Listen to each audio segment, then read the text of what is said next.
Davao City. Arestado ang priority top city level targets sa isinagawang bypass operation ng Bahada Police Station nito lamang Mayo 7 taong kasalukuyan sa Purok San Vicente, Barangay Buhangin Proper, Davao City, kung saan ay aabot sa 498,916 halaga ng hinihinalang shabuang nakumpiska.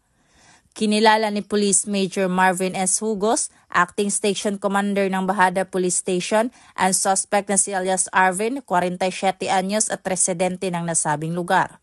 Dagdag pa, maliban pa sa hinihinalang shabu ay nakuha rin mula sa suspect ang isang wallet, Android phone, pouch at may bypass money. Kasalukuyang nakakulong ngayon ang suspect sa Bahada Police Station upang dumaan sa tamang disposisyon at mahaharap sa kasong paglabag sa RA 9165 o Comprehensive Dangerous Drugs Act of 2002. Samantala, ang laban kontra kriminalidad ay patuloy ng pinapaigting ng Police Regional Office 11 sa pamumuno ni Regional Director Police Brigadier General Alegre L. Martinez, alinsunod sa kampanya ng Bagong Pilipinas na panatilihin ang kapayapaan at kaayusan tungo sa pagsulong ng bansa.